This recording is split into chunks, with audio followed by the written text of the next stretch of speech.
Ngasigi nungairaba phungawari asigi mamingna Laira lamja Khambaton amadi Rajkumari Thadoisana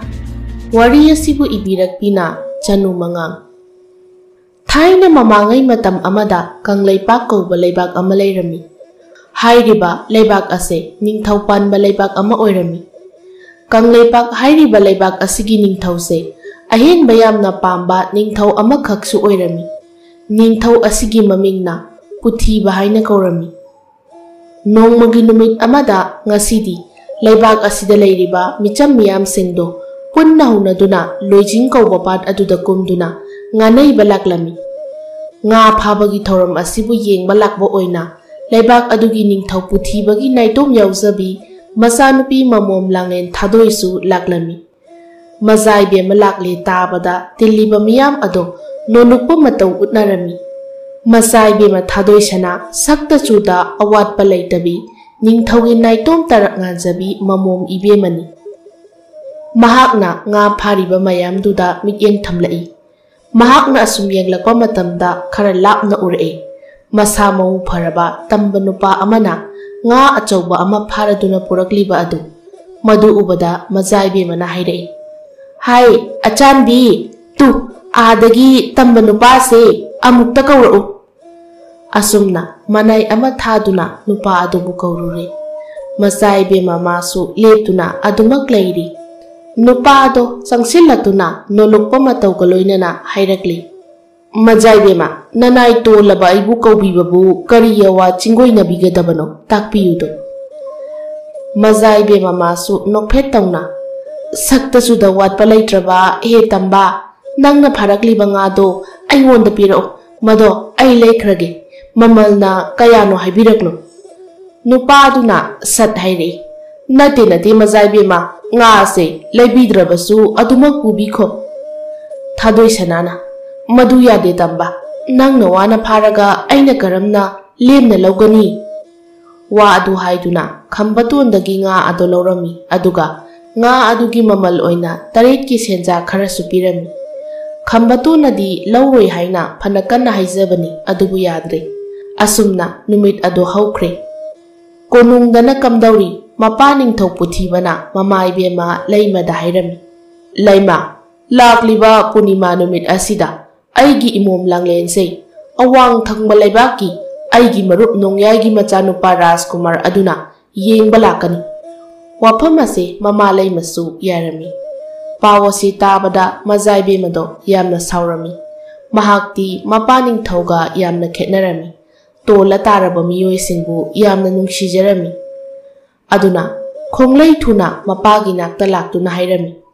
ipa ibungo namo maidi kanagumba Rajkumar amada yumpange haina khanjade ipana lauriba phirepto handokpiyu masagi wafam asida mapa ningthauna ngakna adudi nangdi karamba miyoida yumpan gadoriba thadoi sanana ipa ibungo nasadi pukchel sengba Achumba chatpa nupibu ikai khumnaba amadi napal yaudaba misakta yumpangani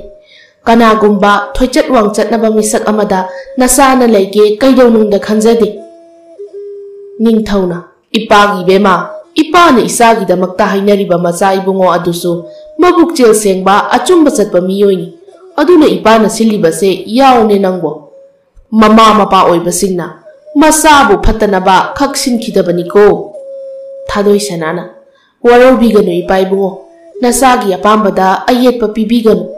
ipa ibungo nadi lapna laibanido aduna matau karamna Rajkumar adugi pukchel mayek sengna khangani miyoi bahaibasidi lapna lainaringai nangsu aisu masu loina phagani asum naksinaraklaba matamda koinadaba wahaido laktuna wahaida watada soikiba yaunarakpada setna kiramba kisido tapna komlaktuna Punsi jupa kaina kibasu kayani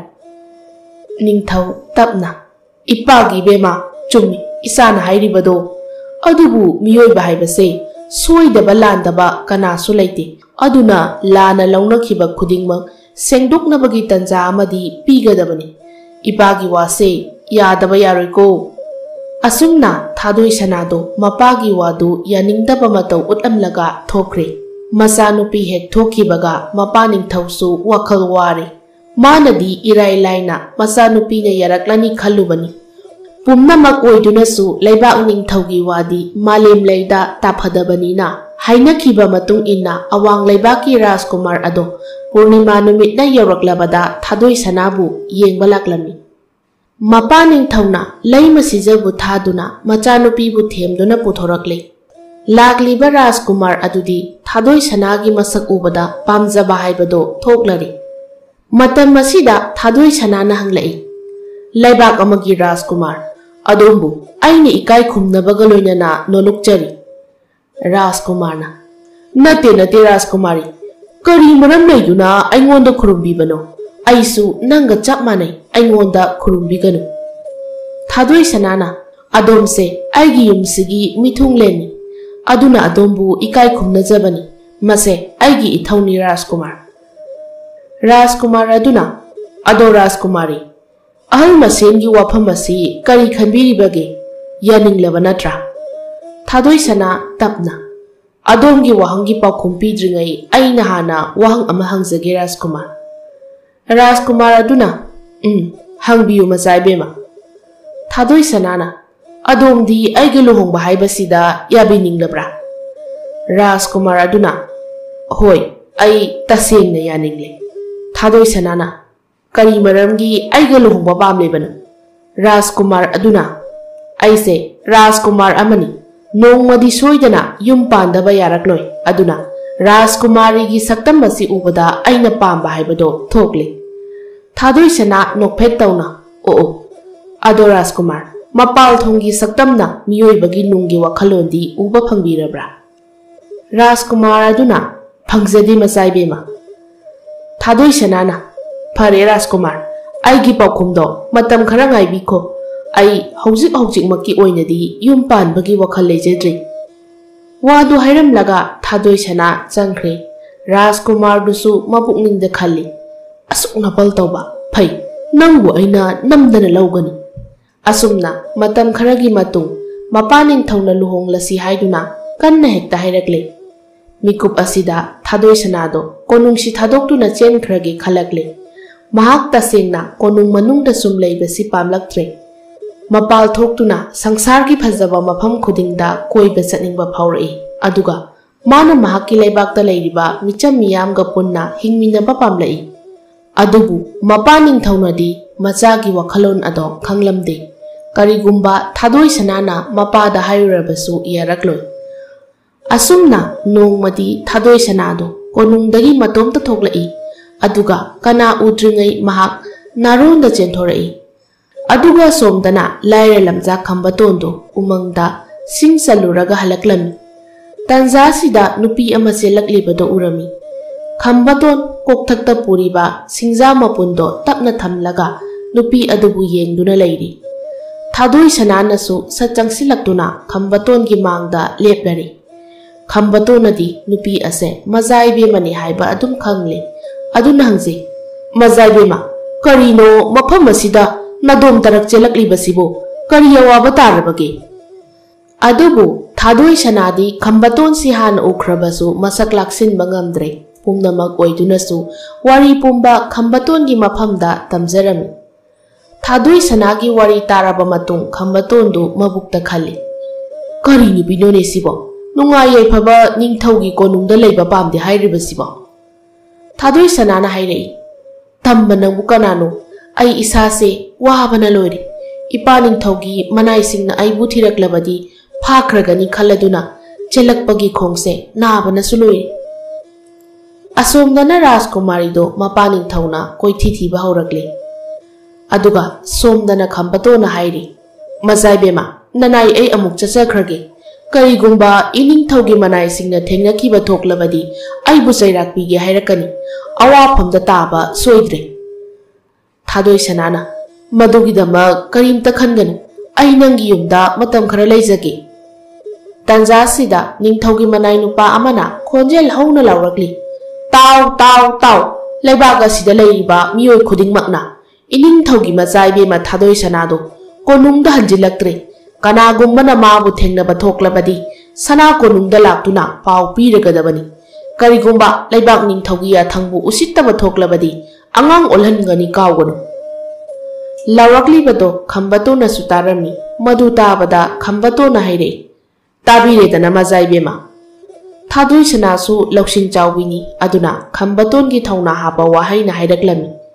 nangse nupa oiraga na thauna adu yamna leitriba kari gino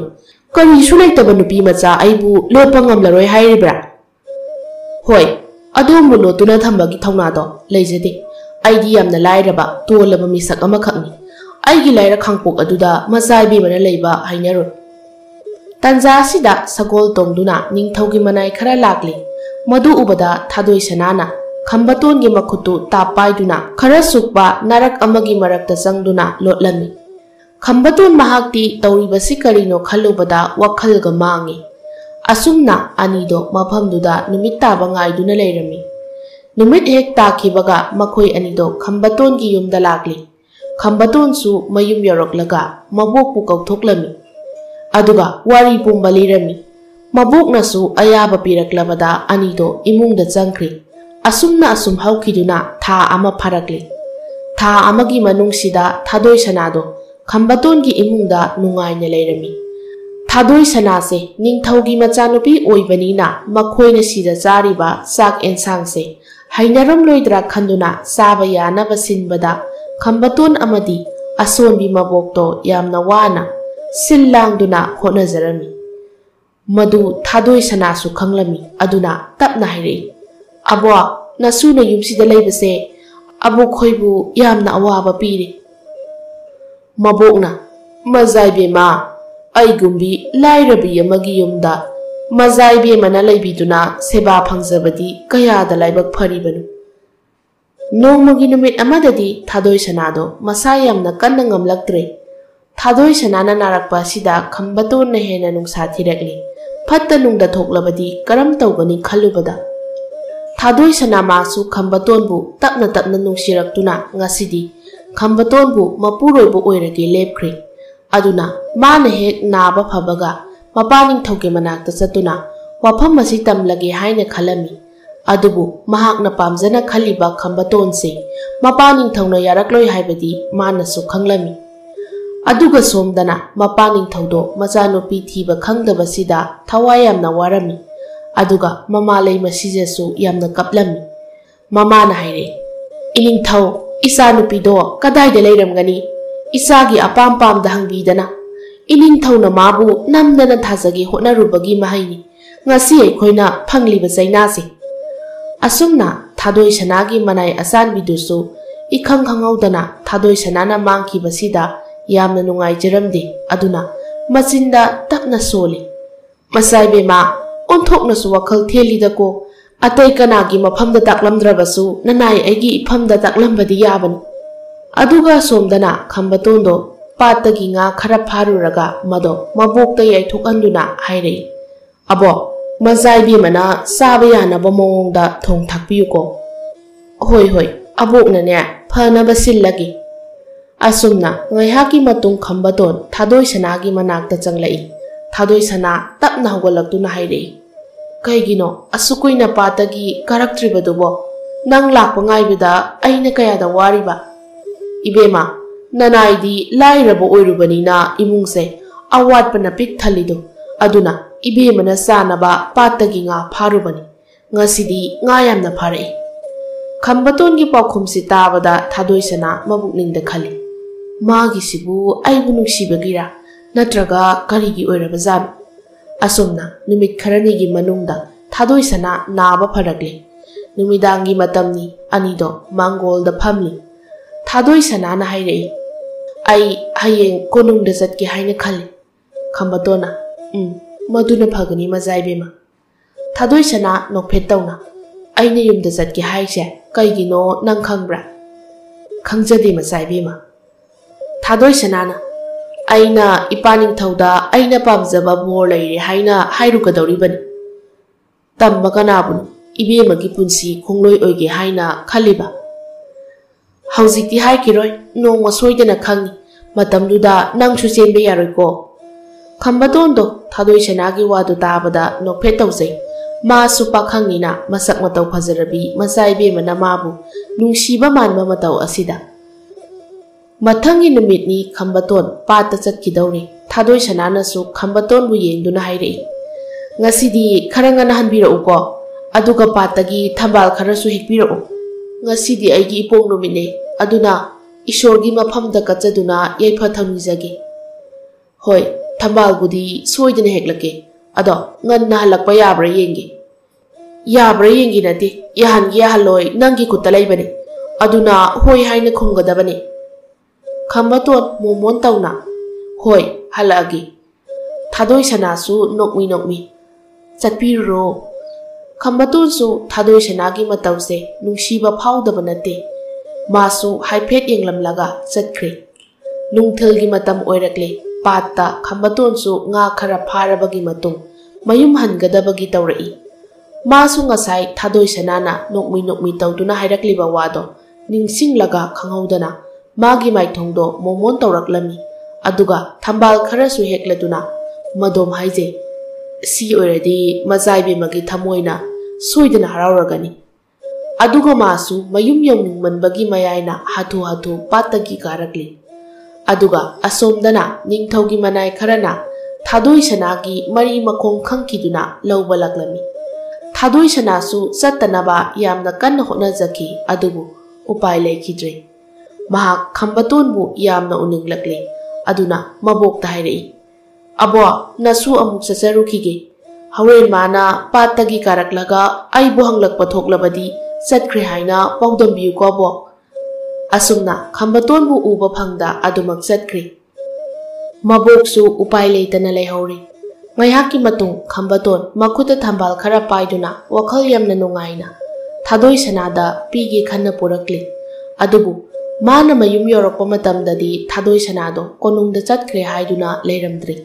aduga mabukna pau pumba tamjarami Khambaton wakhal yamna nungaitana thambal aduda yenglaga hairei mazaibema thambal ase nangi nafamda khudol tamjage khanbani adubu upai leitre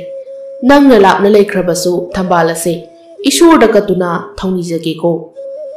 asomdana Thadoi Sanado konung yaurakle aduga mapaning thauda hai ipai bungo karigino noina aibu thirakliba ipagi bema nangbu losinduna thamliba tamba nupa mahakto phaluna kaisum sangda thamgani karigi makhoina isabu phabanu ipai bungo mahakna aibu phabanate aina mabu phaban masanupigi wafam sitabada mapaning thaudo saurakle aduga haire kari haiba leibak amagi Rajkumari na kaishu leitraba laira sudatnaba nupa amabu phaduna leige thaurangba wadu haiduna khonjel hauna lauduna hai nakhoi kana lei lamhen bise phazal Thadoi Sanasu masada kiba leita haire ipai bungo ipaning thaugi apamba tawgi aduga na saisu aina lepkiba phirepsidagi honglaroi ningthaudo masanupigi wahai sitabada amuka hena sauna haire aigi lamisa kaidawi hausingma laira sudan aba mahakto pharaga purakadabani aduga matik thokpa chairak pigadabani Thadoi Sanasu khonjel khara kalapna hairei ipai bungo lami singsi thadringai mamangda nasagi wasakse hana tabiu kariguma mahakpu phaduna mangonda saibi jaitheng hekpiduna awafamda tahalabadi ai itomda samudragumlaba ironungda chongthaduna yaibi thawaise thagani Mama Maharani na mapuroiba ningthaubu khamnuna hairei iningthau asawbodo amukta tapthabi isa ani subanate arembada mangdana toklani lami singse thabi khinu iningthau Thadoi Sanasu magi karomda changkhre aduga asomdana ningthauna hek yathang pikhibaga khamba nangda chatkhiba manai sing aduna Khambaton gi mayumda laklami lami singdu ubada Khambaton amadi mabok asonbi adudi pakhatpana loire lami singdu su hek yorakpaga hairei hainupa haujikma konungda chasi mabokna ningthaugi manai angambasa kari maram leibana isubu pugadoribano lami singdo ahal adugi paukhom piba tawdana Khambaton bu phajinkhre Khambaton masu wahi amata hairuba tawda mabokta kaisu pakhatkano hairamlaga chatkre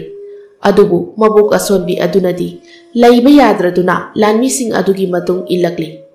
adubu ningthaugi lami sing adudi sagol thauduna chatkre Ngayhakki matung ningthaugi konungda Khambaton yaurakli. Khambaton lakli haibagi pausi tabada konung manungda lairiba Thadoi Sanado magi kadagi chenthораktuna Khambatongi manak tamna lakli. Khambaton masu konung yaurakpaga ningthaugi chairak phangani haibagi karisu nachungdana Thadoi Sanabu hana mityeng thamlai. Aduga Thadoi Sanasu mapa ningthaugi mamang phauduna chenkhraga lanmi mayamna koisiliba Khambatonbu khangchen chensinduna konsinjarami. Khambaton madi ningthaugi konung oibanina pangal thokpa ngamdre. Matang asida mapa ningthau tholaktuna masanupibu laktana chingthoklaga Khambatongi mamaida khupakna tharami. Thadoi Sanasu Khambatonda yengduna mitlu pirang ihauna haireklami. Ipai bungo nasagi wasaktu kaubiraba natra. Tanja sida Thadoi Sanagi manai asanbi aduna Thadoi Sanabu khamjinjarami. Mapa ningthauna chairei. Hai lamket lam haibi yamna thuna changkhro chalo. Aigi chinthakta nachindo khumbagi nangbu ichawerbasu chairak piba ngamgani. Khambatondo Thadoi Sanada yengduna nungaitaba sakpham amada lepli. Thadoi Sanasu hande adumak khumlai. Ipai bungo yare. Ipana pibiningba chairakto pibiro. Mabu thadokpikho. Madi mara leitabani. Pumnamak aigi iral. Ningthauna machanupigi wado takhidre aduga hairei. Ai nupa nangna aigi ichanupibu phajinduna thami hairibasi karigino. Thikne mamina awangba thalamge khallubagi napunchi chupa kaisum sangda leiba taban. Khambatonsu tapna khumjarei. Iningthau nanaigi wapam amata hangatchage. Aina Rajkumaribu phajinduna thamkiba numit amatasu yaukide. Aidi mabu suknatagi changjafam piruba khaktani. Adubu iningthauna aibu chairak pibiba pamlabadi ai isana yana laujage mazai bemagi khallaga. Mama Maharani to tholaktuna haireklami. Iningthau aisu mama ama oina isagi apambada lepjari. Michang sangaya mapamba iningthauna tomta konungsida leibi horo. Ima isa kadaidano ma chasakhragi. Ningthauna laima wapam masigi matangda nang yaurokano. Mase aigi ithau. Maharani na Iningthau mara leijadaba mi pharaga dandi pibase iningthaugi thaudang oirabadi mara leirabasingdudi kangkhatuna thambigadawribra. Wafam asigi matangdadi iningthaudi tumina leibigadabani. Aidi leimarembigi phambaldagi isana hena maru oi. Ningthau sauna. Inaisa nakhoi kari yengli. Nupase makhong makhut punsinduna phugadabani.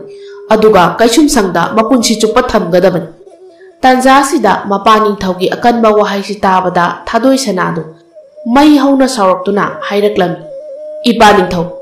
phare ipagi apambado nasa ai leitrabadi pangthokpa ngambra yengbi horo. Karamba leibaki athoiba Rajkumarda karamba leibaki Rajkumari thajage haibano apambaduda pangthokbi horo.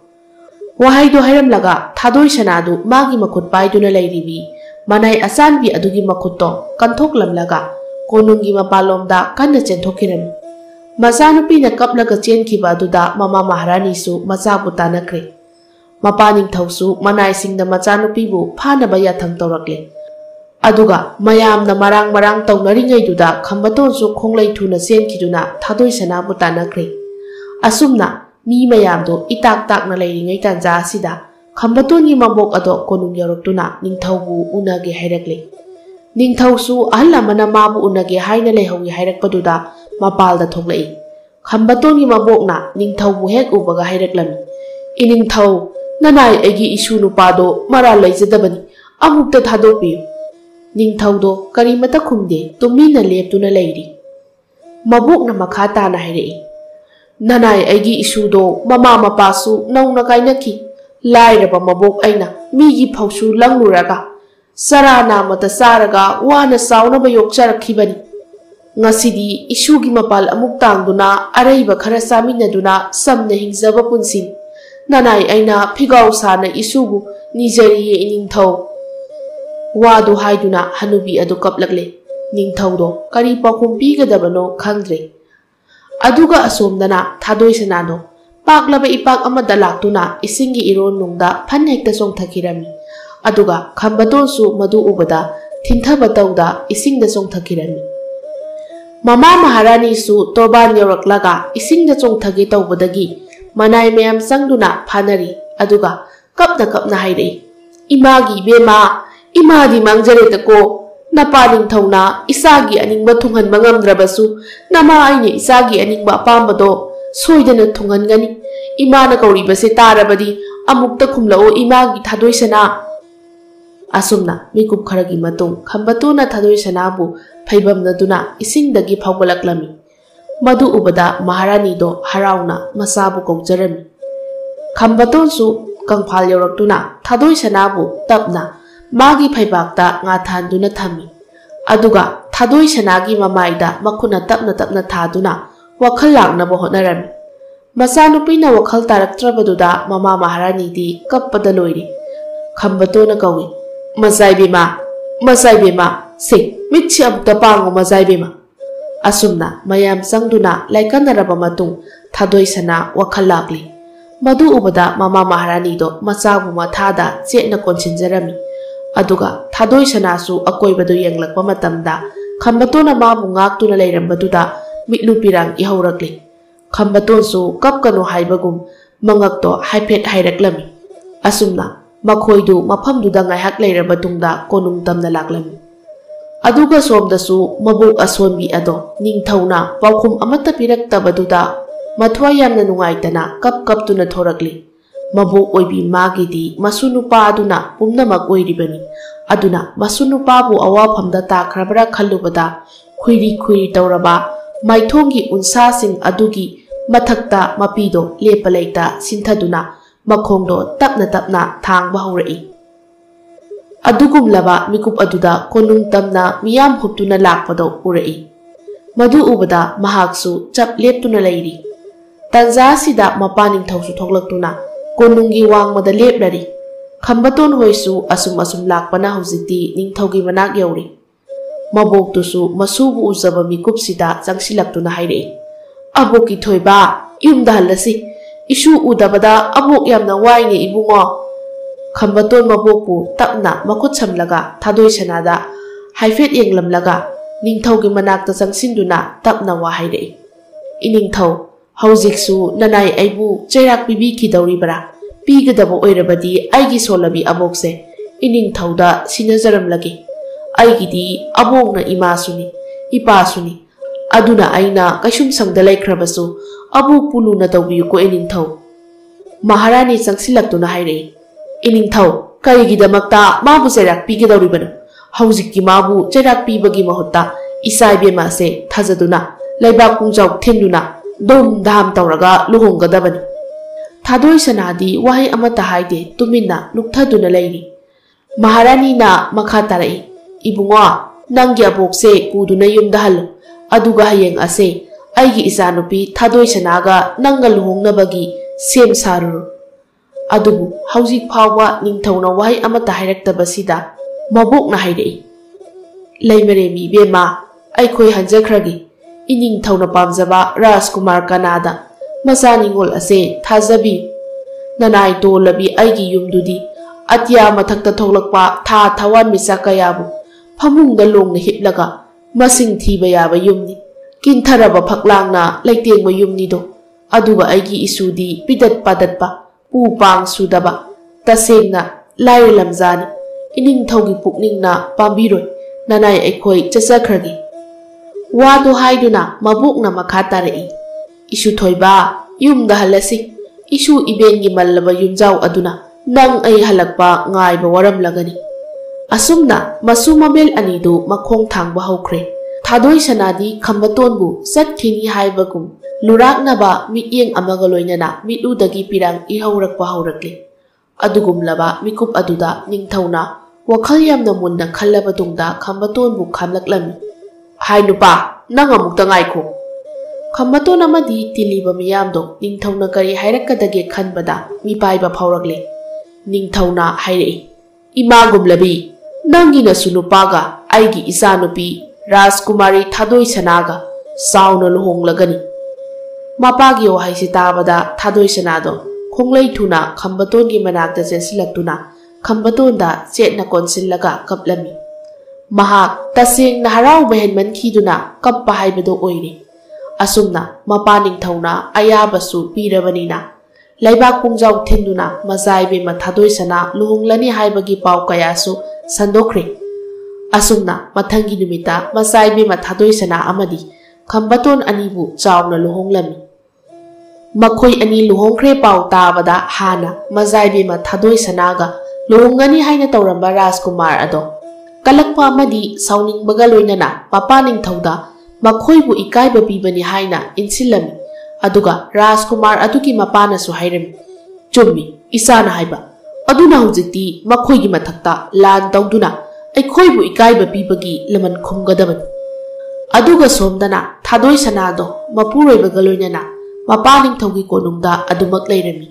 Aduga ningthauna khambatonda tangai phadana tawgadaba thabak thoram singi maramda hairami.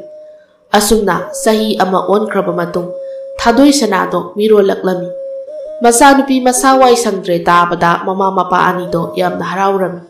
Adugumlaba Matamaduda Ikang Kanghaudana. Awang Laibaki Ningthauna Lan Tauraklami. Lan Adu Tauraklabanina Hauzikti Lan Sokna Batarami. Asumna Numit Kharani Changna Lan Soknaki. Lan Aduda Thadoi Sanagi Mapagi Lan Misindo Kharan Noppagumna Taurami. Aduga Kambatonsu Lan Ado Yauba Zatkri. Asumna Lan sum soknarakpana haujikti laibak animak loina wanari. Aduna kukan pangalaba makoi masel muknabada micham miyamda awaba si thenpibasi ubada awang laibaki ningthaudo yamna nungairaktre. Maram masi laibana masa khaktagi khallaga lan taurabadi lanjadraba micham miyamse siba tare khalladuna lan ado amu leprasi haina hairaklami. Wafam ado Raskumar adi yaramde makoina kiduna chele haikini hairami. Adubu awang laibaki mapaning thauna masanupado atopa laibaki mazaibe ma magaloinana sauna lohongla si haina thembiki makhoigi nungainadaba asina mitopta awaba piragum si haina mapaning thaugi wado Raskumar na yaninglamde adubu laibak animaki ningthau anido wari phajana sanaraba matung lan ado lepkirami adubu lan lepribado laibak animak maithigani kinabadagi lepkibanati Karichu laitraba maram amana mipum khudingmak thamoida saina pibado pamdabagini. Tha kharagi matung somdasu khambaton amadi thadoi sana aniki nungshiraba machanupa ama phangjaki. Aduga asom awang laibaki Raskumar ado atopa laibaki Raskumari ama sauna luhongki. Aduga mapaning thauna machanupa amadi mamau oiribi aduda asumna hairami. Ipagi bungo imau ibema Miyoi bahai bai koina isa kaktagi khallaga mingonda awaba pigadaba lairabadi apamba lising lairabasu kathokadabani miyoi ba oina poklabanina landaba ngamba kanasu laite penthokpa kathokpa haibasina humnamaktagi khwaidagi athoibani asumna awang laibaki pukchel chawraba ningthau adusu masa mamau singa sana konungda nungaina leikirami aduga thadoi sanadi mapaning thaugi laibakta hanagumna Nungaina pankirami. Makoi amata oina punsinaduna thadoi sanagi mapaning thau adusu. Masanupi thadoi sanagi masanupa haibadi. Magi masunupado yengjaduna makoi nungaina ingna chikna laikirami.